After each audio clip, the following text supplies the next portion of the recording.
So please welcome him.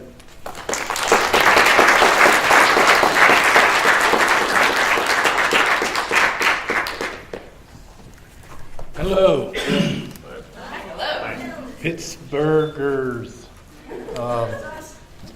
Yeah, I love you guys. I've been coming to Duquesne University for 20 years, maybe 15. Yeah, I think maybe 15 is the right way. I am Kirk Bloodsworth, obviously, and I am the Deputy Director of Witness to Innocence. So you see the shirt I'm wearing. But also have another moniker. I'm the first death row inmate in the United States to be freed from death row and a capital conviction based on DNA testing.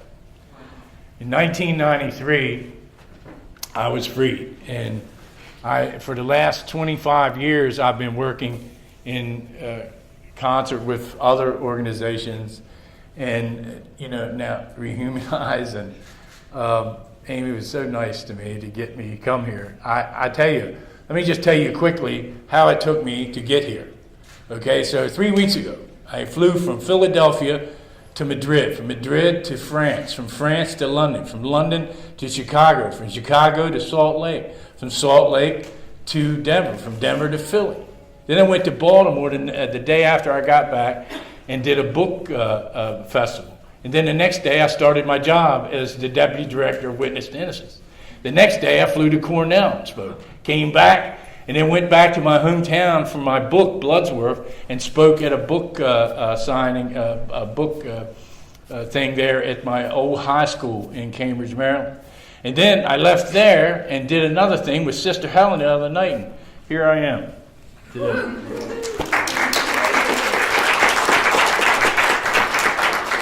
So I want to start out I want you guys to envision a prison visiting room, okay?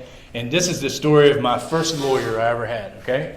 So picture a prison visiting room. This kind is a glass partition that's in front of you. You have to talk via telephone type of application.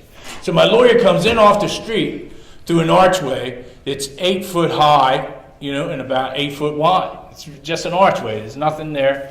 So he sits in front of this window to me with his back to a brick wall. And the first thing out of his mouth, he says, as he got on the little telephone thing, he said, "Kirk, you're in a lot of trouble." I thought that was very astute of him right off the bat. He says, "But don't worry, I know my way around the courtroom and I know my way around the criminal justice system. We're going to find our way out of here together." So actually, I started feeling a little better, but until it was only 3 visits this man ever came to see me in the 8 months it took to send me to death row. And right before he gets ready to leave, he reiterated what he said in the beginning. He said, "Kirk, I know my way around the courtroom. I know my way around the criminal justice system. We're going to find our way out of here together."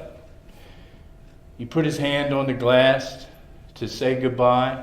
He picked up his briefcase, turned around, and ran right into the wall. He was right. I was in a lot of trouble.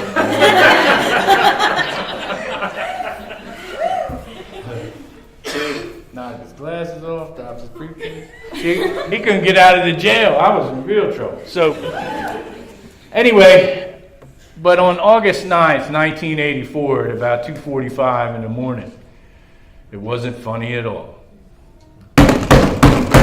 "Open up. It's the Baltimore County Police Department. Have a warrant for the arrest of Kirk Bloodsworth." I go to the door. They got flashlights shining in my face. "Step outside." Guns drawn.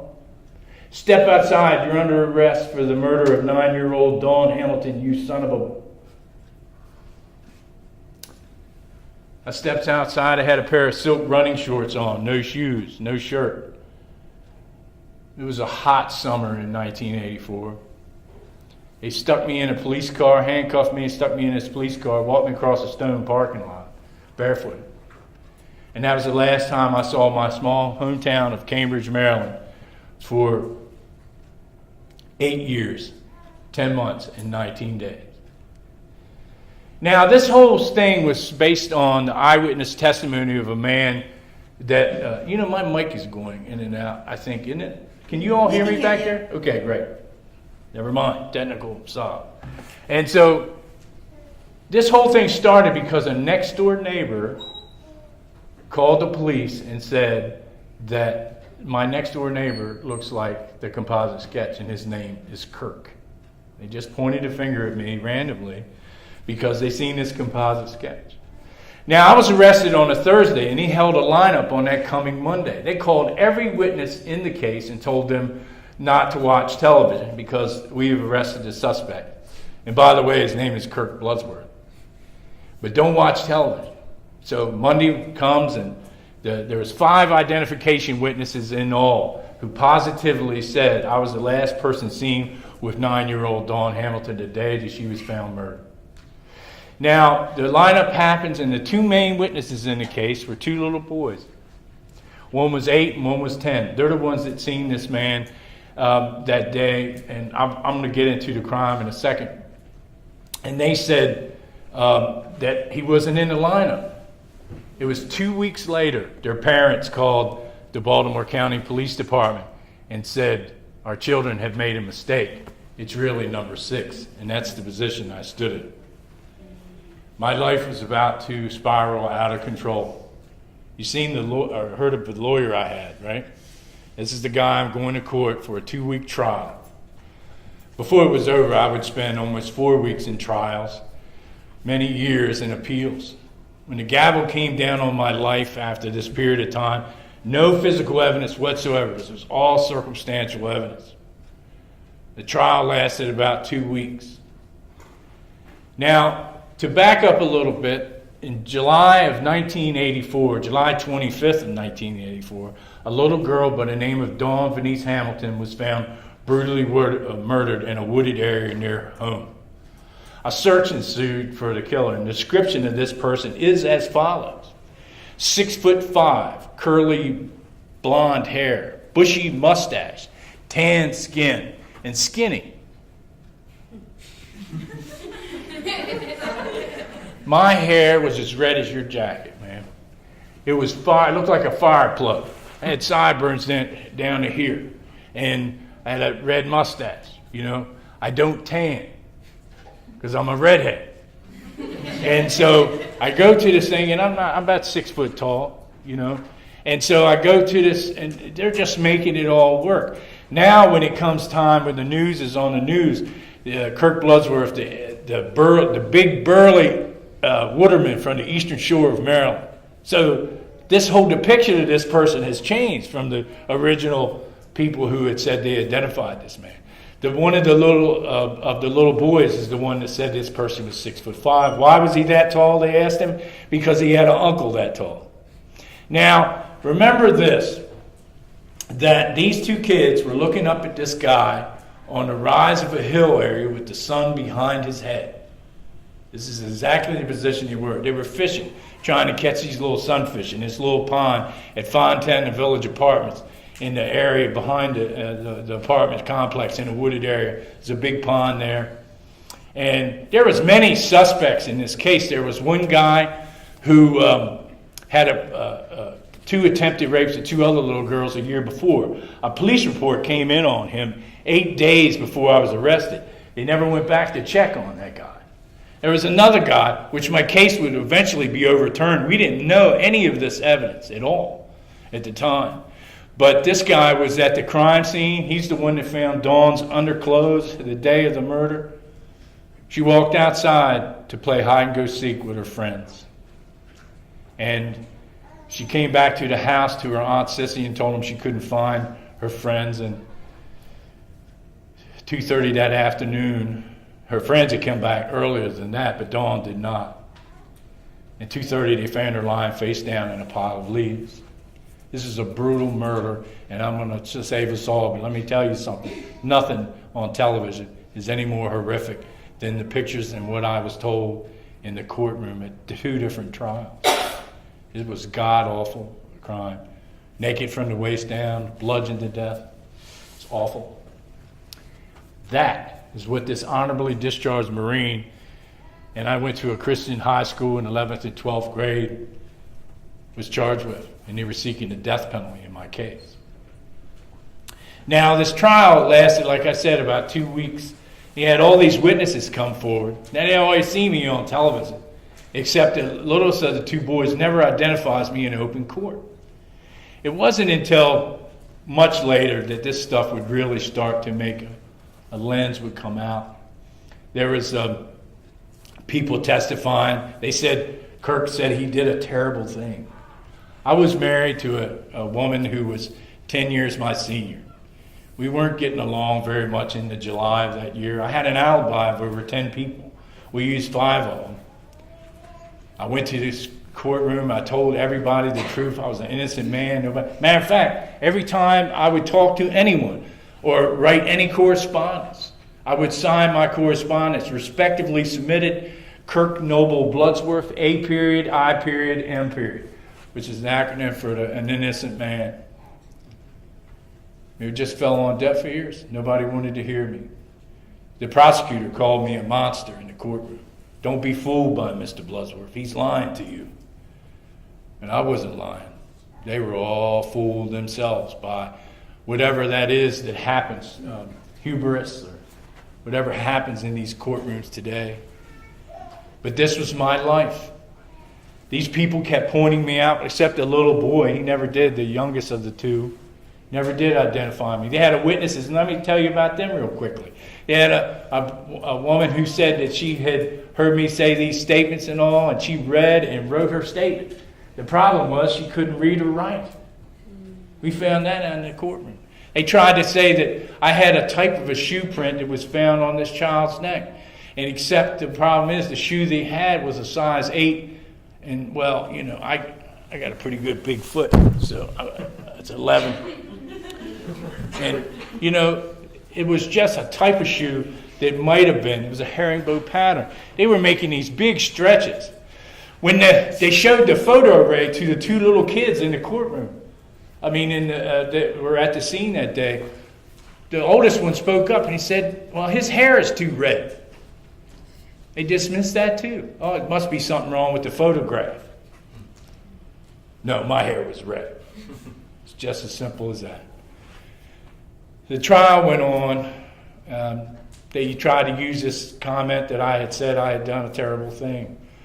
I did leave my wife because, you know, we just weren't getting along. I was the only person in the house that had a job of 7 people. Well, one other person, the stripper. She worked. We didn't do anything. It was just my life. You know, I worked in this place where a waterman's life. My wife couldn't stand it down there.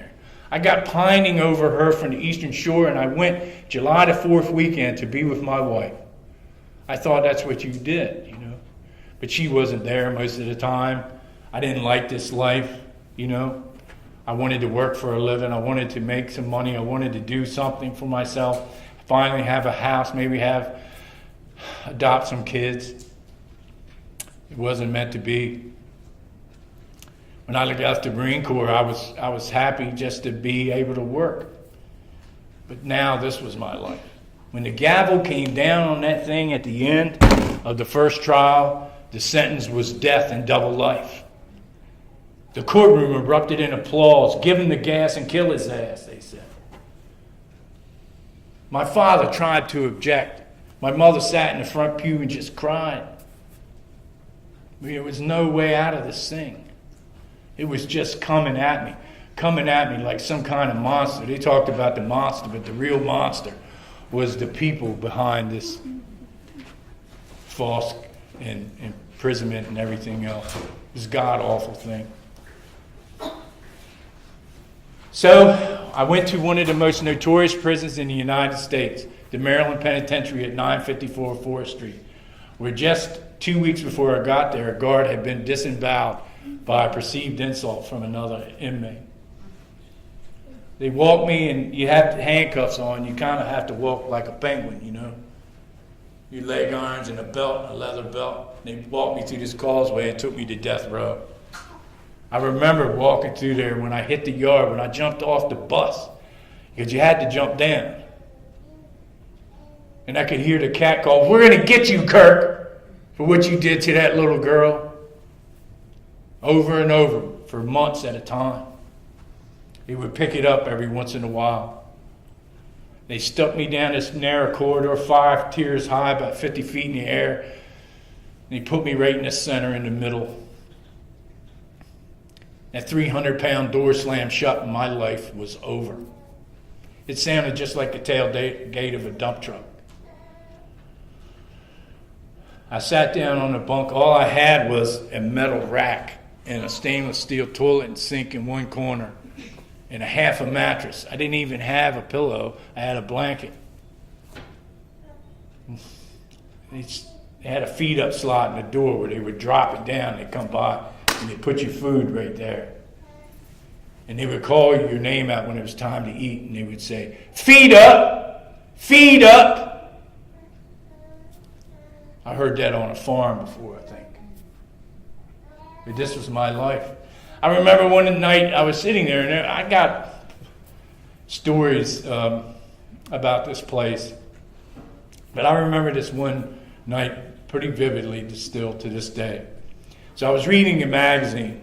I was sitting in that bunk with half a mattress and reading this magazine, and the power went off. When I say the power went off, the lights went out. You could not see your hand in front of your face. And so the other convicts upstairs, they started screaming and hollering, and nobody could see it. They were flooding to tears by flushing and stuffing stuff in the toilet. And this cascade, this waterfall that I would not like to explain to you, kept swooping into my cell. And these things were hitting me in the face and the mouth. And now they're screaming. They're setting fires. They're lighting their books on fire, their Bibles on fire, everything, hollering and screaming to me. And then the power popped back on. And I'm not kidding, folks. There was a sea of cockroaches swimming across the ceiling. If they would roll, you could sweep your hand through them. They would run through your fingers like sand. I used to have to take wads of toilet paper and stick them in my ears so they wouldn't crawl in there at night. This was my life. Now, prison was, you didn't know who to trust, you didn't know who to act with, but you had to have some people and some folks to try to deal with.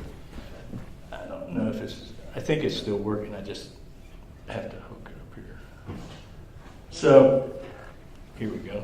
How's that? Is that better? Okay, so I think my movement is messing this up. I break mechanical stuff all the time. But so when you're in prison, so you have to make acquaintances. You have to know people. So there was one cat I knew. His name was Blue. And Blue was a 3-time loser, 3-time. He was in there for like double, triple life or something. He was never going to get out of prison. He was in there 25 years before I showed up. Now, Blue was a member of the Nation of Islam. And he was 6'5", by the way. He was taller than me, and he had these Samuel L. Jackson eyes. They were caramel colored, though, and when he looked at you, it's just like I recently saw a meme by that with Samuel L. Jackson. Think of Pulp Fiction. You got it. That was Blue. And so he was standing up very cool. Blue taught me how to play chess. Not like you and I would sit across from each other and play chess. We called the pieces out. Like man pawn, we had both sides of the board set up, and like man pawn 4 and so forth, And I don't know why he won all the time, but he did. But we talked about the law and about God and the Quran and the Bible and everything, all sorts of things inside of a prison. The law, most of all. I really took to Blue, and he would never smile. He was always just really stern, Samuel L. Jackson type of guy. And one day I was in the chow hall because I worked at the law library, or the library in general. And Blue came up to me and tapped me on the shoulder. And he said, "Bloodsy," because that's what everybody called me. And he said, "Bloodsy," he said, "I'm getting out today. I got an appeal bond." He was smiling. You got a what? He got an appeal bond. He was getting ready to get out of prison. And so for his appeal to get out. And he had been there a long time. And I was like, man, how's that happening? All them life sentences he had. But I didn't want to argue with Blue because he was bigger than me. And so we bumped knuckles, and he said, "Man, I hope I can play chess with you one day." He went back to his cell, and I went back to the library where I worked. Blue took all of his stuff, all of his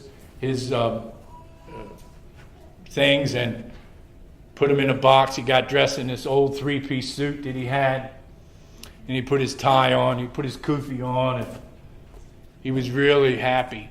You know, he was going home. He put his letters from his mother. He put this chess set he made out of state soap in there.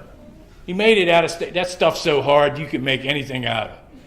And because people used to hit people with it. That's why it was so hard. But he carved these pieces out with a disposable razor blade he took out of a razor. It took him a couple years to do it.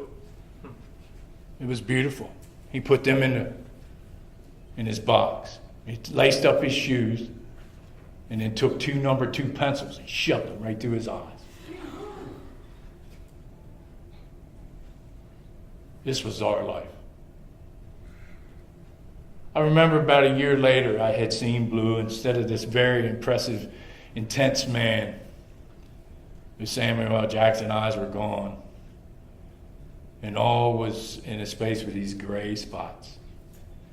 And he was kind of hunched over. He had the nurse was carrying him down a sick call. And I went up to him, I put my hand on his shoulder, I said, Blue, man, what happened? Why'd you do that, man? Why'd you do that? And he turned to me, or my direction, at least to a certain point, and said, I couldn't live with it anymore. I didn't want to see it anymore. I didn't want to feel it anymore. I didn't want to be here anymore. And he just hobbled off down the hall with the nurse. And now he's doing all his life sentences in the dark. This was our life.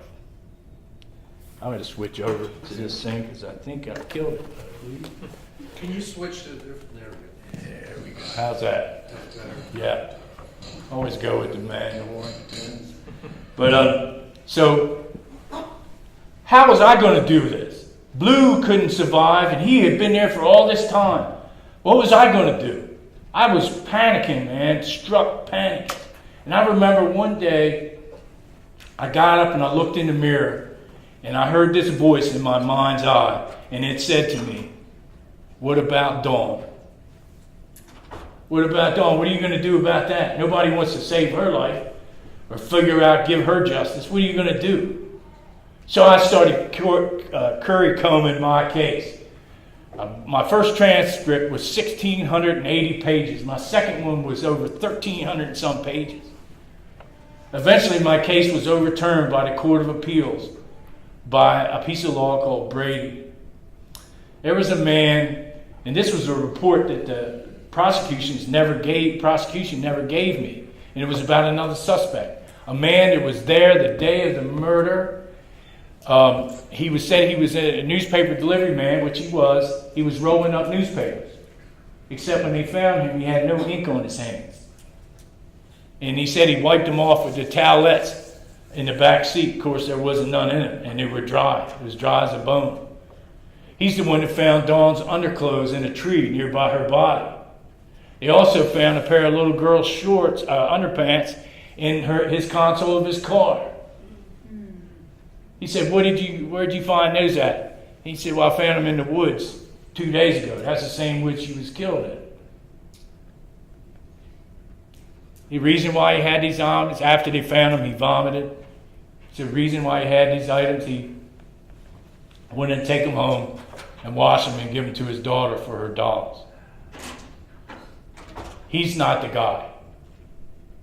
But there was over 500 suspects in this case. 500. And the guy, the police report came in 8 days before I was arrested, that nobody went back to check. My case was overturned. The same people came to testify against me. The same people pointed me out. That's him. That's the monster. I was convicted again, and this time sentenced to double life. I wound up becoming like the prison librarian, as I said, and I've read everything from Gestalt psychology to Stephen King. If you asked me what that Gestalt book's about, I had no idea. Quantum thinking or something. I have no idea. But Stephen King books, because they were so, outlandish and weird, because my life was not like the same, And this was my life. One day, I was sitting in my cell and waiting for the mail to come, because they locked everybody down during the mail call, He said, "Bloodsworth, you got mail." So there was 4 books. To this day, I don't know how they got to me, but they had a tag on it. It was named for me, and it had Kirk Bloodsworth across it and my jail number, 176117. I took the books in, and I was like, wow, where did these come from? And there was a book about origami. I figured I didn't have time for that. I gave it to my friend. He used to like making paper airplanes. There was another book about pastel drawings. I kept that one. The third book was it was the joy of sex. I threw that in the trash. But the 4th book, yeah, that is funny. Come on. The 4th book, you weren't respecting that, I know. It's true. This is true. So the 4th book was written by a guy named Joseph Wambaugh. The first time a new technology was ever used in a criminal case. Deoxyribonucleic acid, or otherwise known as DNA, was ever used. Now, this case over in England that Joseph Wambaugh wrote about was the first time it was ever used. And it was 2 girls over there that were found killed. And one, nobody had an idea. So Alec Jeffries, who found DNA fingerprinting, came up with this idea. He said, let's DNA test the male population of the town of Northborough. And these people were coming up, these men, between the ages, I think, of 25 to 45 years of age. They DNA tested 5,500 people that came forward. But they excluded half of them by blood typing, because this guy was a secretor. They got rid of those, so they had 2,500 left. And they all came back negative. This really puzzled Jeffries. Why did he come back negative? He knew this guy was living in the town of Northborough. And it made everybody just crazy. So the book goes on, though, and says that 2 days later, a man was in a pub bragging to some friends of his that he had took the DNA test for the real Northborough killer. That was Colin Pitchfork. He became the first person ever convicted behind genetic fingerprinting. Also, this case also helped save an innocent man who falsely confessed to the murders of Linda Mann and the other little child. That's where my epiphany came. Well, man, if it can convict you and free you, it can free me too.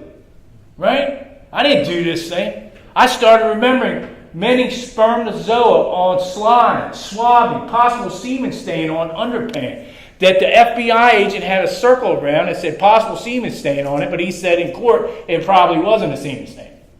But in fact, it was a semen stain the size of a quarter. I wrote the prosecutor, like I would do every year, on my birthday, Christmas, Easter. Like I would tell her, say, "Merry Christmas, I'm still in prison. You better get me out of here, I'm an innocent man. Hope you have a good holiday." And they got them right at the courthouse. You could go check it out at Towson Courthouse, see all my mail if you want. Anyway, so the prosecutor writes me back a letter, and this is what she said. Ann Broach, she was the prosecuting attorney in both trials. She was the lead counsel in the second. And she said, "Dear Mr. Bloodsworth, we regret to inform you the DNA has been inadvertently destroyed." Man, I was so mad, I have to tell you all. I shoved everything I had in the corner. All my transcripts, all my police reports, all my letters, all my mail, everything I had, my clothes. I lit a book of matches, and I had that thing, and I was getting ready to set the whole thing on fire. And the matchbook blew out. I got no luck. But there was a reason why that happened. And then it hit me. It was like, another epiphany. Wait a minute. Maybe they don't know where they done with it. Because they've hid evidence before about the other suspect. It turns out they would hide a lot of stuff. We would find out later when we wrote the book. I called my lawyer now. He's a chief judge in Washington, D.C. His name is Bob Morin. He just was appointed to that post by Bill Clinton back in the day. And Bob, I called him collect like a million times. I said, Bob, I said, look, there's this new technology. It's called DNA gun. Why don't you go check it out for me? Get that evidence out there so we can get this thing tested. He's, and this guy, he did know his way around a courtroom because he had already done it. Been there twice looking for it. Couldn't find it. I said, Bob, if you don't go one more time, I'm going to call you 20 times a day, collect. He went back. He went back to check it. And sure enough, he goes to the place where the evidence is supposed to be. It's not there. He's getting ready to leave, come back to prison, telling me I probably will never get out. Before he does, though, he passed the law clerk at my second trial in the hallway. He said, Bob, what are you doing here? They both knew each other from other things. He says, I'm looking for the Dawn Hamilton evidence in the Kirk Bloodsworth case. He said, I know where that is. It's in the judge's closet in a paper bag in a cardboard box sitting on the floor. And there was all the things I needed. I get to this part. I've been telling this story for 25 years. I get to this part and it just... 5 months before the DNA results would come back, my mother passed away. January the 20th, the day Clinton got inaugurated for the second time. I was allowed to go see her body at the funeral home without my family, handcuffs and shackles again, for 5 minutes. I kissed her goodbye and went back to prison, an innocent man.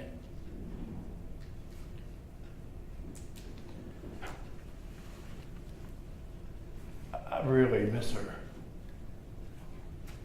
She's the reason I could read. You all would like my mom. She was pretty cool. She was about this tall. She'd look up at me and says, "You're not mine." I know. And she's laughing, She could do a New York Times crossword puzzle in about 20 minutes with an ink pen. That's tough. That's right. But she would, she always tried to cheer me up, in prison. She always tried to lift me up. Like in the postscript, you had to read my mother's letters like this because she would write in the margins. She would think of something. Because she have a letter going for about 2-3 days on the kitchen table. Man, she would tell me stuff like, right is light. If you don't stand for something, you'll fall for anything. And she said, boy, stand up. Don't sit there like a bump on a dill pickle. I like that one too.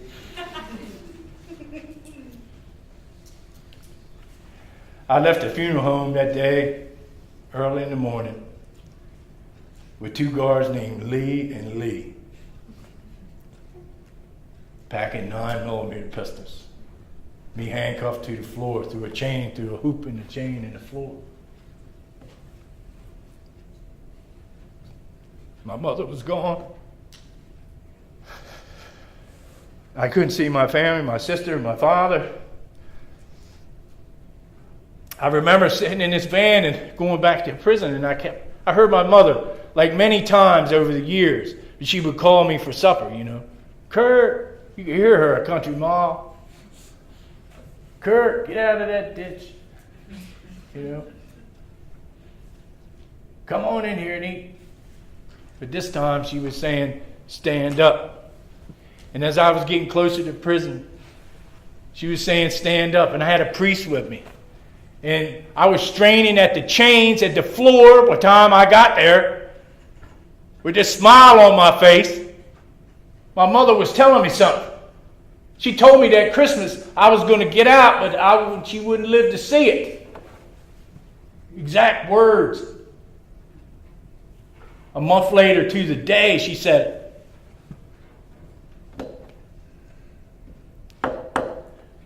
I was straining into chains. My priest was looking up at me like I was having a psychotic episode.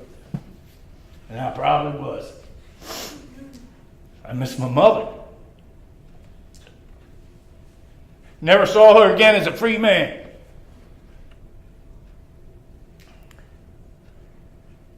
I knew something was about to happen. In April of that year, I kind of tried to beef myself up, and a guard stuck a post-it note in my cell door, and it said, "Urgent, call your attorney, urgent." I get out in the day room, get on the phone, call Bob Moore and collect. He answers the phone. He answered that phone every single time. Or his secretary did. It was his, when Kirk calls, you answer the phone. So I get on the phone, and Bob Moore was a real quiet kind of guy, and he was screaming on the other end. "Kirk, you're innocent, man, you're innocent!" I know that. Get me out of here. The FBI had to retest. That was our agreement with the state. But William Sessions was the director of the FBI back then. He called Ambrose and Company up the day the results came back. He said, "Look here." He said, "We agree with Mr. Bloodsworth's experts. Not only did they find semen on these clothes, they found the same semen on all of it. Many spots. They found another in the waistband that they said was not on. And it was the same tested." June 28th, 1993, I stepped out of the Maryland prison system a free man. I went home in a limo instead. 98 Rock, a local rock station in Baltimore, picked me up. And they gave me a beer. I had one of those. Actually, I had a couple. I was happy, man. I was happy, God. My father said, "What do you want to eat?" And I said, "I want something with crab in it." So I had, because I'm a commercial crabber from the Eastern Shore. So we love crab, So I had crab soup, crab dip, crab balls, crab, soft crabs, hard crabs, crab imperial, crab fluff. There's a bunch of crab stuff. I crabbed it up. Drank another beer. I was happy, man. I was free. Now the prosecution said this, though. If we had this evidence in 1984, we wouldn't have prosecuted Mr. Bloodsworth. But we're not prepared to say he's innocent. What is with these people? Myopic. Don't want to admit they're wrong. One of the biggest problems in this world. But that's okay. I wanted to know who killed Dawn Hamilton. I pushed so hard to get the DNA tested in her case. I wanted to find that person. I wanted him prosecuted, and I didn't want him to go to the death chamber. I didn't. I want him to live what he done. The death penalty is not as worse as your worst thing, your worst act in life. Whatever that might be. So, years went by. I got a pardon from the governor of the state of Maryland. I got $300,000 for my trouble. That comes about $3.70 an hour. If you take it like that. About 30 grand a year. I started working for the Justice Project. I have a DNA law in my name called the Kirk Bloodsworth Post-Conviction DNA Testing Program. It's a federal DNA testing program to defray the cost of states like Pennsylvania and others to give them DNA testing for free. Many people gotten out by that from the Innocent Protection Act. I fought the death penalty in the state of Maryland and won 20 years later. From 1993 to 2013. But we beat it. Also beat it in New Jersey, Delaware, just recently in Washington State, Connecticut, Delaware. I'm running out of places, but I'm going to get you. I'm coming for you, man. I'm coming for you.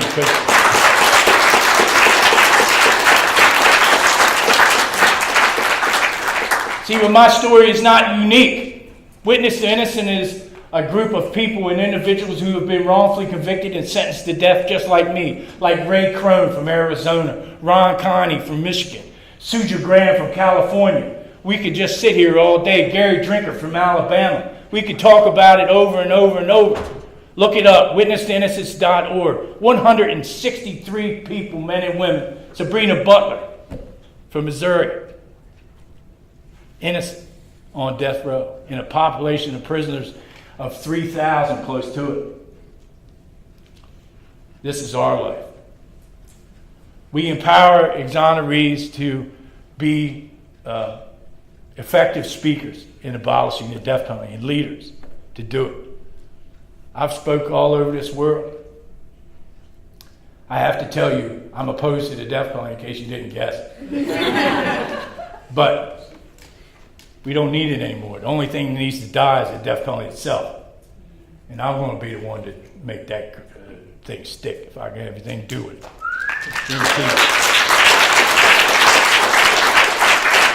Okay, so in closing, I'm going to say this to you. You need to stand up for what you believe in. Rehumanize is the right way to say it. Stand up, get up, sit up, hold your head up, and never give up in this life. And when it gets rough, you get tough. But when you stand up and help your friends, help what you believe in, turn around and don't run into that wall. Thank you.